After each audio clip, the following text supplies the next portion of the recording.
Welcome to an in-depth analysis of cruise annual passes. This topic is gaining significant traction in the travel world, sparking curiosity among both seasoned cruise enthusiasts and potential first-timers. We're here to break down whether these passes truly offer the value they promise. At their core, cruise annual passes provide opportunities for unlimited or frequent sailing for a fixed yearly fee.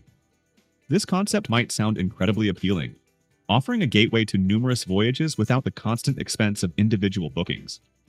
It's a model familiar to many from other subscription services. The popularity of these annual passes has been steadily growing.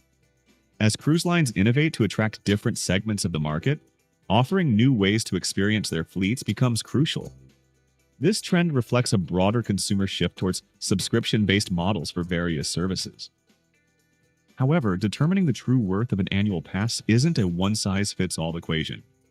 Its value profoundly depends on a confluence of individual factors that shape your travel habits.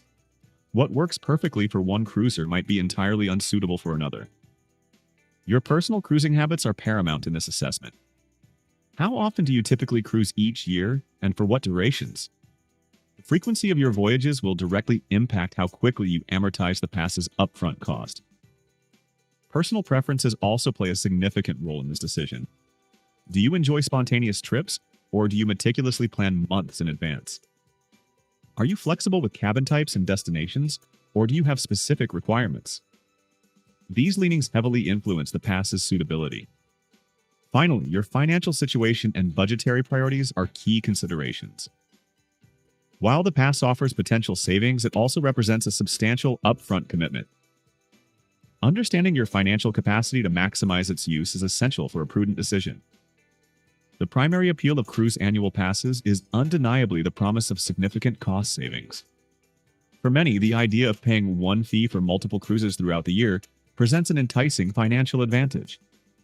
This upfront payment can eliminate the per-trip sticker shock.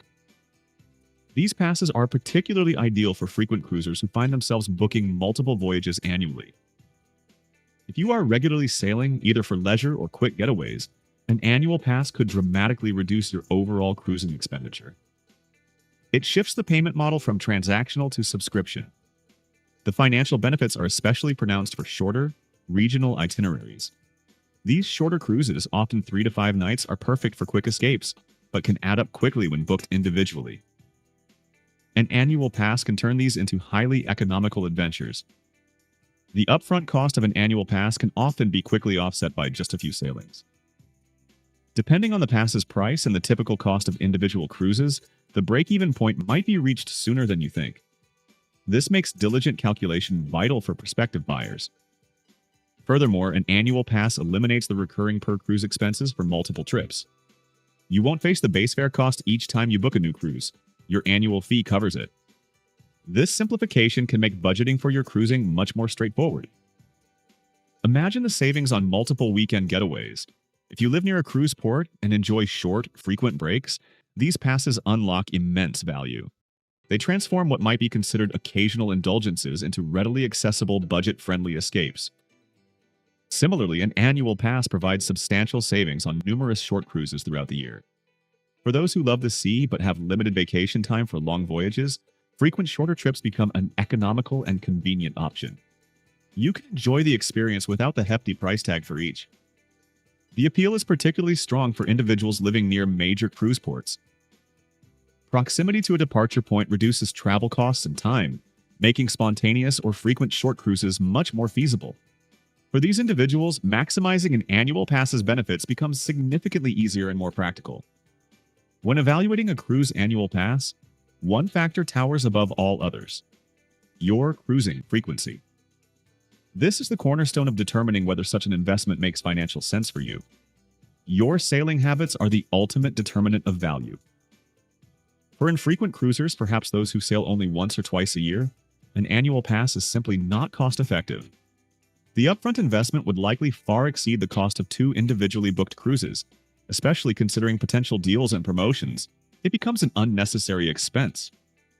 In these scenarios, individual cruise bookings are almost always a better financial choice for low-frequency travelers. You retain flexibility, avoid large upfront commitments, and can shop for the best deals each time you decide to sail. There is no pressure to maximize usage. Beyond frequency, it's crucial to understand the common restrictions and limitations that often accompany these passes. These details can significantly impact the perceived value and practicality of the pass. Hidden clauses can quickly erode the initial appeal. Blackout dates are a prime example of such limitations, particularly during peak seasons like holidays or school breaks. If your travel is constrained to these popular periods, a pass might prevent you from sailing when you most desire. This can be a major inconvenience for families or those with fixed schedules.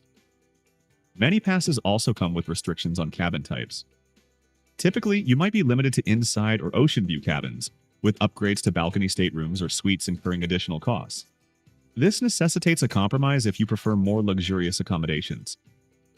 Furthermore, there can be limitations on the number of cruises bookable at once. Some passes might restrict you to only booking 1 or 2 future cruises at any given time, impacting your ability to plan far in advance or secure preferred dates. This can complicate long-term planning for many. These restrictions collectively have a potential impact on your travel flexibility. If you value spontaneity or have specific windows for travel, these constraints could become a source of frustration. The pass might dictate your travel rather than enabling it freely. You may also find yourself needing to compromise on preferred travel times. If the most convenient sailing dates are consistently blacked out, you'll either miss out or have to adjust your schedule. This demands a level of adaptability that not all travelers possess. Similarly, you might need to compromise on preferred cabin choices. If a balcony is essential for your cruising enjoyment, the pass might require you to pay extra for each upgrade, diminishing the overall savings. It's important to weigh these potential additional costs against the pass's value. On a more positive note, some cruise annual passes offer included amenities and perks that enhance their value. These additional benefits can transform a good deal into a great one, especially for those who typically spend more on board. It's worth scrutinizing what's bundled in. For example, some passes might include onboard credits. These credits can be used for drinks, specialty dining, shore excursions, or spa treatments, effectively reducing your out-of-pocket expenses during the cruise. This is a tangible saving for many cruisers. Other valuable perks might include complimentary dining at specialty restaurants. For foodies, this can be a significant draw, allowing them to experience premium culinary offerings without the usual surcharge. It elevates the dining experience without extra cost. Access to exclusive events or priority boarding can also be included. These benefits add a touch of luxury and convenience, enhancing the overall cruising experience.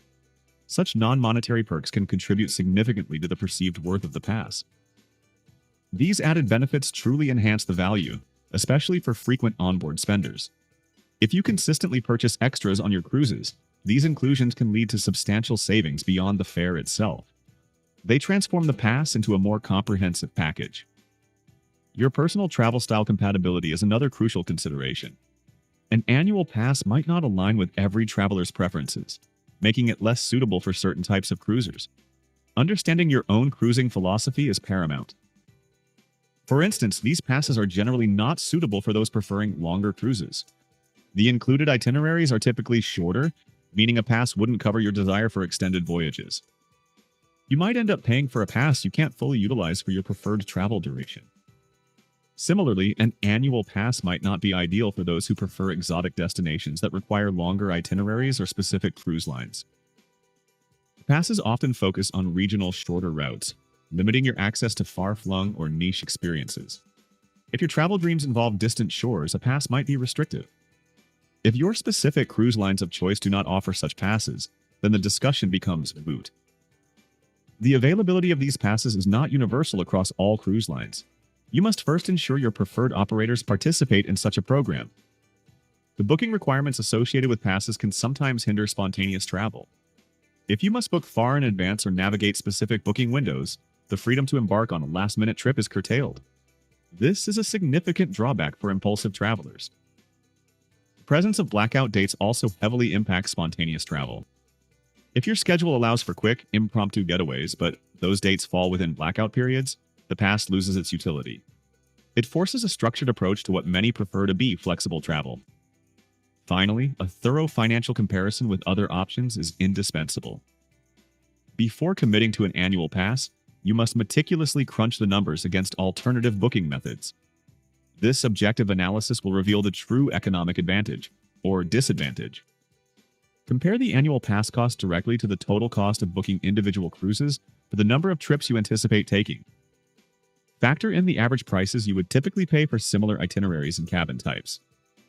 This direct comparison is the most straightforward calculation. Also, consider potential discounts available on individual bookings. Cruise lines frequently offer sales, early bird specials, or last-minute deals that can significantly reduce the price of single cruises. A pass might not always beat a well-timed promotional fare. Factor in ongoing promotions for individual bookings as well. These could include free gratuities, onboard credits, or drink packages that add value. Such promotions can sometimes make individual bookings more attractive than a pass, especially if the pass doesn't include these perks. Lastly, do not forget to factor in loyalty programs offered by cruise lines.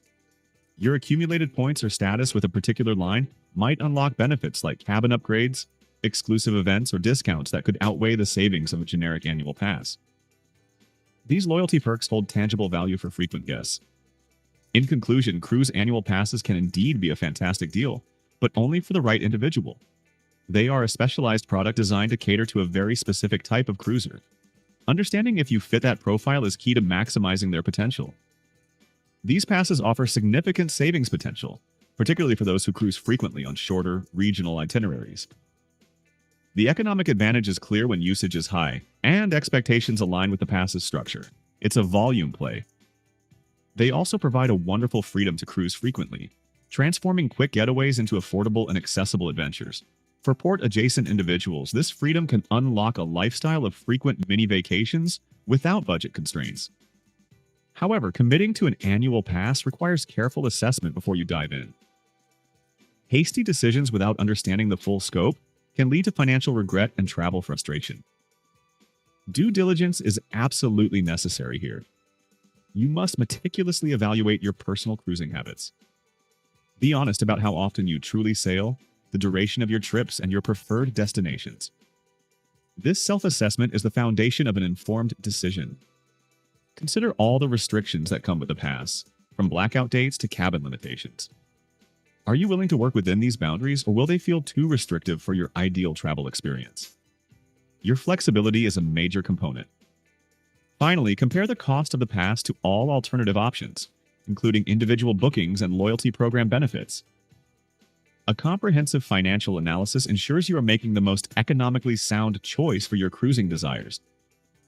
The ideal candidate for a cruise annual pass is a frequent, flexible cruiser. Someone who lives near a major port can adjust their travel dates, and doesn't mind sailing in standard cabins will find immense value. Their lifestyle perfectly aligns with the pass's offerings. This individual also enjoys shorter itineraries, often weekend cruises or 3 to 5 night trips, making the regional focus of many passes a benefit, not a limitation. They embrace the quick getaway model. Furthermore, the ideal candidate is comfortable with potential limitations. They understand that a lower price point often comes with trade-offs and are prepared to navigate blackout dates and cabin restrictions. Their adaptability makes the pass work. Otherwise, for those who cruise infrequently, prefer longer voyages, require specific destinations or cabin types, or simply value maximum flexibility, individual cruise bookings may very well be the more financially prudent choice. There is no shame in opting for what best suits your unique travel needs.